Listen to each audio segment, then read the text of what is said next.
High বন্ধুরা, আমি চলে এসেছি, তোমাদের জেঠিমা।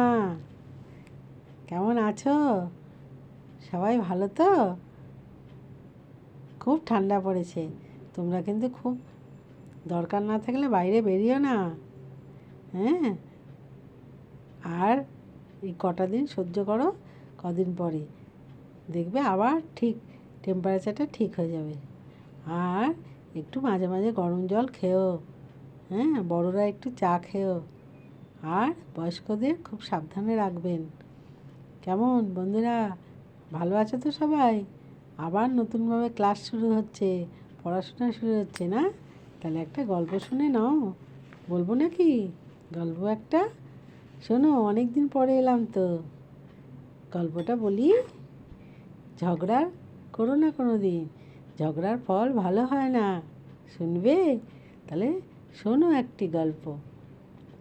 একবার এক বোধিসত্ত্ব এক সময় কবুতর হয়ে জন্মেছিল। একদিন এক ব্যাধ এসে গাছের আড়ালে দাঁড়িয়ে কবুতরের স্বর নকল করে ডাকতে লাগলো। সেই ডাক শুনে অন্যান্য কবুতরেরা সেখানে উড়ে গেল। ব্যাধ জাল ফেলে তাদের ধরে নিয়ে গেল। এভাবে পর পর কয়েকদিন অনেক কবুতর ব্যাধের হাতে ধরা পড়ে গেল।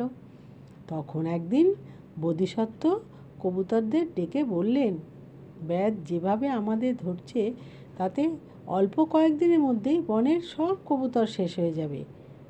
তোমরা একটা কাজ করো, তারপর যখন ব্যাধ জাল ফেলে তোমাদের ধরবে, তোমরা সকলে মিলে জালের ফাঁক দিয়ে বের করে জাল শুদ্ধ উড়ে যাবে।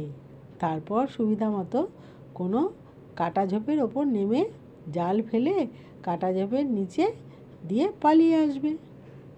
কবুতরদের সকলেই প্রস্তাবটা পছন্দ হলো। কবুতর বোঝো তো? কি বলো তো? পায়রা। তারাও চাচ্ছিল। বন্ধুরা, পায়রা দেখেছো তো সবাই? হ্যাঁ, পায়রা খুব সুন্দর দেখতে হয়, সাদা পায়রা।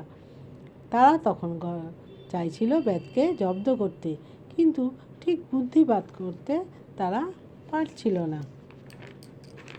এবারে পরদিন ব্যাধ এসে পাখিদের ডেকে এনে এবার জাল ফেলতেই তারা সকলে মিলে জাল কেটে উড়ে চলে গেল। তারপর কাটা ঝোপে সেটিকে ফেলে রেখে তারা পালিয়ে গেল। এবার ব্যাস সেদিন জাল শুদ্ধ কবুতর হারিয়ে খালি হাতে এবার বাড়ি ফিরে গেল। তারপর কদিন একই ব্যাপার ঘটতে লাগলো। তখন ব্যাধ কিন্তু একটু হতাশ না হয়ে রোজই আসতে লাগলো। একদিন হয়েছে কি, ব্যাধ তো গাছতলায় এসে কবুতরদের ডাক নকল করে ডাকতে লাগলো। কবুতরের দল সেই ডাক শুনে তার কাছে উড়ে আসতেই সে কী করলো না, আসতেই সে জাল ছিঁড়ে দিল। কবুতরের দল জালে আটকে পড়ল। অন্যদিন জালে আটকা পড়তে কবুতরের দল একসঙ্গে জাল নিয়ে উড়ে যেত। সেদিন কিন্তু এক কাণ্ড হলো। দুই কবুতরের মধ্যে কি করে ঝগড়া বেঁধে গেল।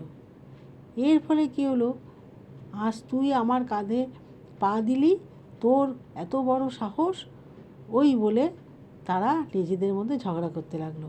তার ফলে কি হলো, তুই আমার গায়ের ওপর হুমড়ি খেয়ে পড়লি। এরকমভাবে ঝগড়া করে তারা জালের মধ্যে আটকে পড়ল।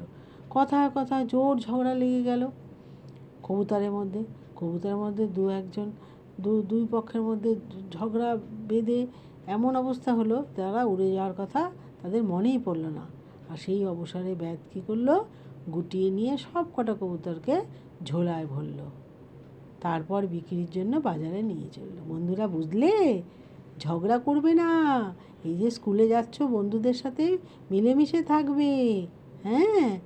একে অপরের সাথে মিলেমিশে থাকবে, তাহলে আর কোনো ভয় নেই। আজ তবে আসি। সবাই আমার চ্যানেলটা লাইক, শেয়ার, সাবস্ক্রাইব করো, তাহলে জেঠিমা ভালো ভালো গল্প নিয়ে আসবে তোমাদের জন্য। ছোট্ট বন্ধুরা আমার, ভালো থেকো, সুস্থ থেকো। আসি, টাটা।